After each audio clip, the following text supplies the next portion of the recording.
Assalamualaikum warahmatullahi wabarakatuh. Waalaikumsalam warahmatullahi wabarakatuh. Alhamdulillahirrahmanirrahim. Wassalatu wassalamu ala asyrafil anbiya'i wal mursalin sayyidina Muhammadin wa ala alihi washabihi ajmain. Wa rabbi shrah li sadri wa yassir amri wa hlul 'uqdatam min lisani yafqahu qawli. Raditu billahi rabba wa bil islam dinna wa Muhammadin sallallahu alaihi wasallam nabiyya wa rasulah. Tapi zidni ilman nafi'a warzuqni fahma wasi'a. Alhamdulillahirrahmanirrahim. Selamat datang semua mahasiswa ekonomi syariah semester 3 kelas B ya. Di mata kuliah ini adalah mata kuliah kewarganegaraan dengan pengampu saya Muhammad Nasrin MH. Sebelum mulai pelajaran, marilah kita kirimkan soal pada dulu kepada para menteri bangsa, menteri negara ini. Semoga mereka mendapat tempat terbaik di sini. Ini Mustafa. Mulai katanya. Al-Fatihah.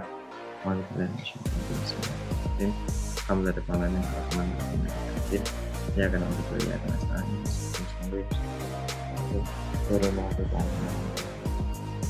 Baik, terima kasih. Oke, sebelum dimulai kita akan sedikit memperkenalkan diri saya. Nama saya Muhammad Nasrin MH. Dulu menyelesaikan S1 di Fakultas Syariah, Prodi Ahwadus Sasiyah atau Hukum Keluarga di IAIN Wolisongo Semarang. Sekarang menjadi UIN Wolisongo Semarang. Saya selesai masuk 2004, kemudian selesai tahun 2009. Kemudian saya melanjutkan studi S2 di Fakultas Hukum Universitas Islam Indonesia di Yogyakarta, lulus tahun 2015. Saya mengambil konsentrasi ilmu hukum, konsentrasi umumnya. Nah, di sini saya mengambil beberapa mata kuliah, misalkan kewarganegaraan, kemudian penyelesaian sengketa ekonomi syariah, sengketa perbankan syariah, dengan sengketa non-litigasi, alternatif dispute resolution, dan beberapa mata kuliah lain. Mediasi dan termasuk diantaranya. Oke, itu sedikit perkenalan saya. Saya tinggal di 39B, ya, di dekat Pondok Riyadhatul Ulum. Ada yang tinggal di pondok di sini? Nggak ada ya? Oke, baik. Sebelum menyampaikan materi, silakan disiapkan alat tulis saya, pulpen sama catatan perkuliahan. Saya akan menyampaikan sedikit materi tentang pembelajaran perkuliahan di mata kuliah ini.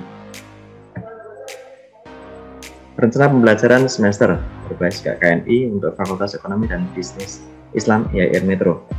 Identitas mata kuliahnya, mata kuliah ini adalah mata kuliah kewarganegaraan untuk mahasiswa semester 3 dengan bobot 2 SKS. Nah, jurusannya di Ekonomi Syariah dengan dosen saya Muhammad Nasrin MH. Oke. Kemudian unsur-unsur capaian unsur RPS. Yang pertama, capaian pembelajaran lulusan CPL.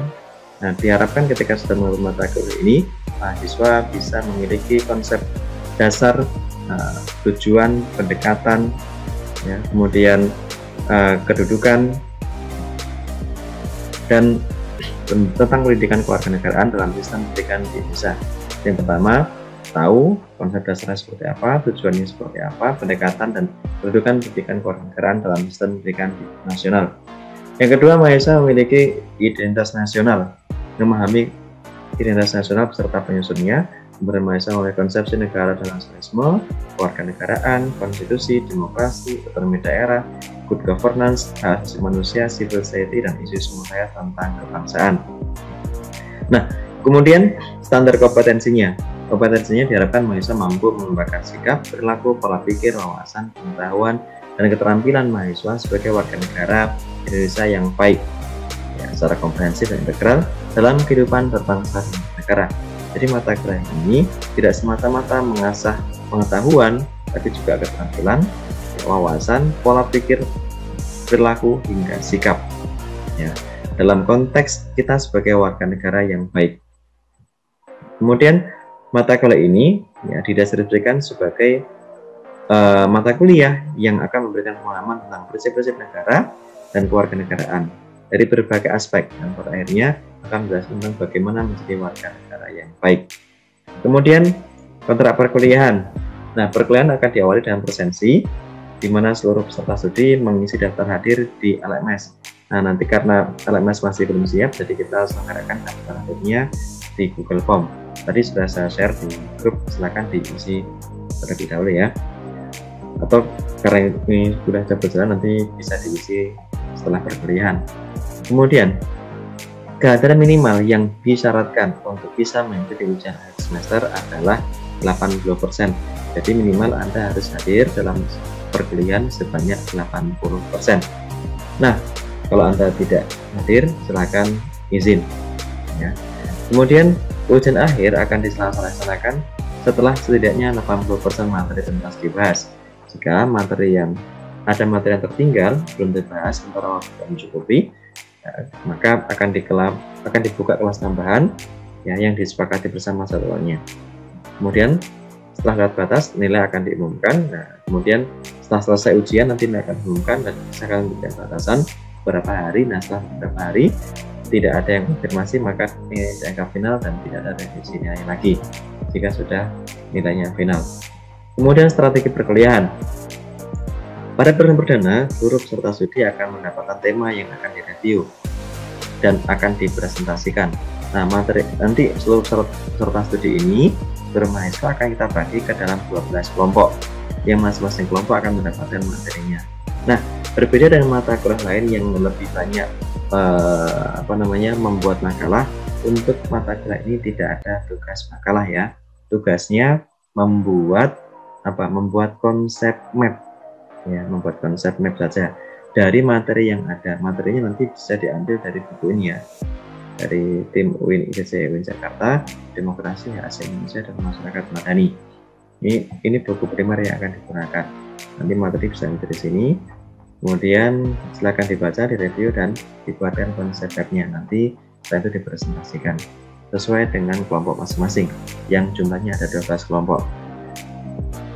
Nah, nanti materi dipresentasikan sesuai dengan urutan topik yang dikaji. Nah, setelah presentasi nanti akan dibuka sesi diskusi. Nah, setelah diskusi nanti dosen akan memberikan ulasan dalam topik tersebut. Nah, untuk lebih memahami studi, tadi kan nggak ada makalah nih.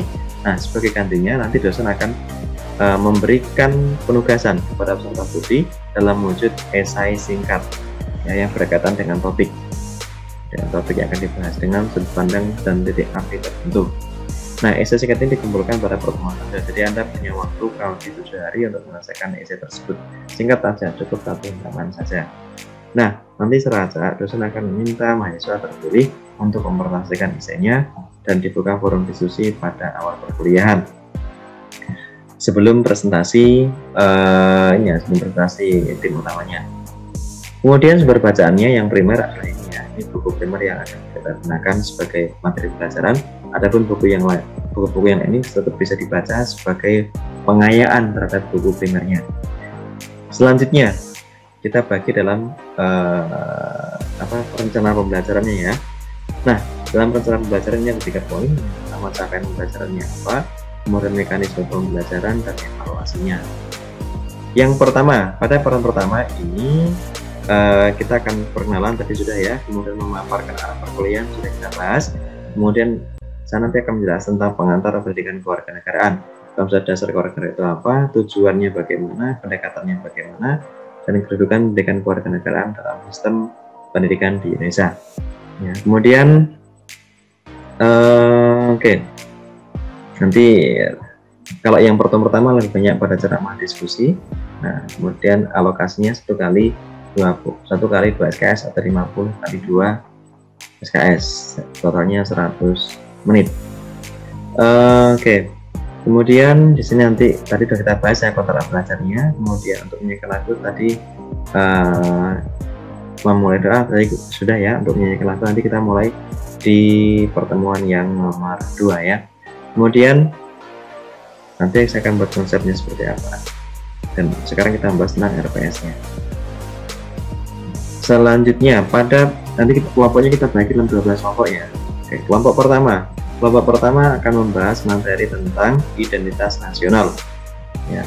Kemudian submaterinya yang pertama tentang pengertian identitas nasional apa, secara pembentukan identitas nasional seperti apa, unsur-unsur membentuk identitas nasional seperti apa, dan nasionalisme Indonesia dalam konsep dan beberapa konsep yang menjadi turunannya. Nah, ini tuh materi untuk kelompok yang pertama. Kemudian kelompok kedua. Kelompok kedua akan membahas tentang negara. Ini materi dibahas tentang yang pertama, konsepsi dasar negara itu apa, kemudian unsur-unsur yang menyusun negara itu apa, kemudian teori terbentuknya negara seperti apa, bentuk-bentuk negara, bentuk-bentuk pemerintahan, kemudian negara beragama bagaimana pola relasinya, dan dalam konteks Indonesia seperti apa, hubungan antara agama dengan negara, hubungan antara negara dengan Islam di Indonesia. Ini untuk kelompok yang kedua. Adapun kelompok yang ketiga, materi utamanya adalah tentang kewarganegaraan, yang di dalamnya ada 6 sub item yang akan dibahas. Yang pertama tentang apa itu konsep dasar warga negara, kemudian asas kewarganegaraan, jadi ada asas usoli, usamunis ya, kemudian unsur penentu kewarganegaraan apa saja, kemudian karakter warga negara yang demokratis seperti apa, cara dan bukti menjadi warga negara itu seperti apa, hak dan kewajiban sebagai warga negara itu seperti apa. Ini materi yang akan dibahas dari konsep sampai hak kewajiban. Nah, nanti di konsep ini kita bahas tentang apa itu warga negara, apa itu penduduk, ya, perbedaannya bagaimana dan persamaannya di mana. Lanjut ke kelompok yang keempat. Kelompok keempat itu akan membahas tentang konstitusi. Isinya ya, konsep dasar konstitusi itu apa, nilai penting konstitusi itu bagi sebuah negara itu bagaimana, konstitusi yang demokratis seperti apa, kemudian sejarah lahirnya konstitusi di Indonesia seperti apa, ya, perubahan konstitusi ya, kita pernah mulai beberapa perubahan ya di konstitusi hukum dasar ya, mulai dari UUD, kemudian UUTS 1940, kemudian UUD 1945, kemudian terganti UUD pasca reformasi di mana sudah ada beberapa amandemen sampai 4 kali amandemen. Kemudian kelompok 5 membahas tentang demokrasi. Adapun sub itemnya yang pertama makna hakikat demokrasi, kemudian demokrasi sebagai pandangan hidup, unsur penegak demokrasi apa saja, model-model demokrasi itu seperti apa, prinsip dan parameter sebuah negara disebut sebagai demokrasi itu seperti apa, lalu cara demokrasi di Indonesia dan di dunia dan di Indonesia. Kelompok keenam membahas tentang otonomi daerah ya, tentang otonomi daerah, mulai dari arti otonomi daerah itu apa, nilai penting otonomi daerah itu seperti apa ya, kemudian model-model ya, desentralisasi seperti apa, sejarah otonomi daerah di Indonesia, prinsip-prinsip otonomi daerah di Undang-Undang Nomor 22 Tahun 1999 seperti apa, lalu pembagian kekuasaan antara pusat dan daerah seperti apa, dan otonomi daerah serta upaya demokratisasi. Kelompok ketujuh membahas tentang good governance atau tata pemerintahan yang baik, artinya apa, prinsipnya bagaimana, kemudian otonomi daerah. Nah, good governance dan prinsipnya seperti apa. Kelompok 8 membahas tentang HAM atau hak asasi manusia, suatu hak yang diberikan secara kodrati karena ia terlahir sebagai manusia. Nah, nanti kita bahas secara lebih lanjut pengertian apa, kemudian hakikatnya seperti apa, perkembangan pemikiran HAM seperti apa, bentuk HAM itu, kemudian nilai-nilai HAM, sampai HAM dalam Islam, tinjauan HAM dalam perundang-undangan, pelanggaran, sampai perlindungan dan pengertian HAM. Kemudian kelompok 9 membahas tentang masyarakat madani atau civil society, apa pengertiannya, kemudian sejarah perkembangannya seperti apa, karakternya seperti apa, pilar penegak dan demokratisasi serta masyarakat madani di Indonesia. Kelompok 10 membahas isu kebangsaan kontemporer ya, mulai dari isu khilafah, isu piagam Jakarta, perda syariah, politik kebencian bernuansa sara. Ya, ada 4 item yang akan dibahas dalam kelompok yang ke-10. Kemudian setelah kelompok 10 nanti di sini ada pendalaman review ya, pendalaman review dari awal sampai akhir. Kemudian pertemuan yang ke-11 adalah ujian akhir semester ya. Kemudian pada aspek penilaian untuk penilaian presentasi nanti lebih pada bagaimana ketepatan prestasinya, penguasaan materi, kemudian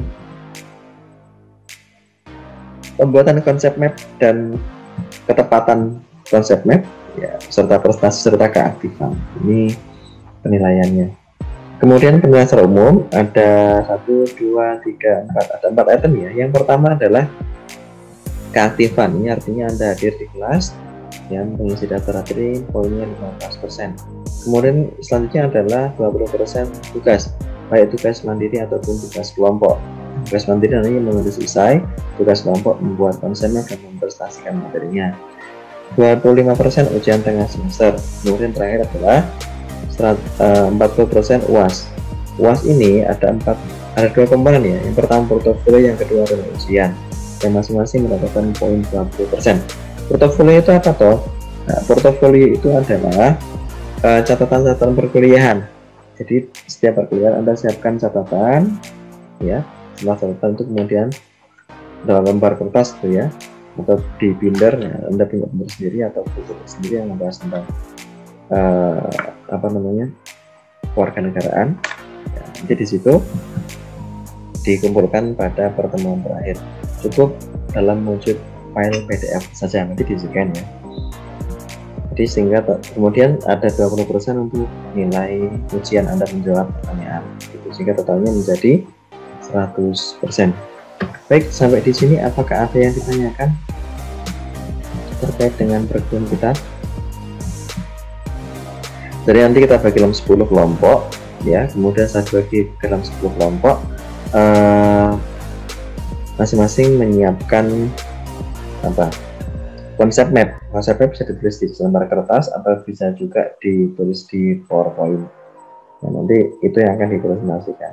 Nah, ketika LMS sudah aktif, nanti kita akan memanfaatkan LMS sehingga semua pembelajaran itu terdata. Cukup? Ya, nanti silakan. minta file RPS-nya. Oke. Nanti file RPS akan saya kirimkan di LMS jika sudah ada. Kalau belum ada nanti saya kirimkan di grup. Yang lain? Iya, Pak. Cukup jelas? Besta? Jelas? Iya, Pak, sudah. Oke. Yang lain tidak ada? Kalau tidak, saya cukupkan ya. Nanti bisa pembagian kelompok nanti saya akan bagi di grup saja ya. Oke, baik, saya akhiri, kurang lebihnya mohon maaf. Oke, ada lagi yang mau ditanyakan? Tidak ada ya? Baik, kalau tidak ada, saya akhiri, kurang lebihnya mohon maaf. Wassalamualaikum warahmatullahi wabarakatuh. Waalaikumsalam warahmatullahi wabarakatuh.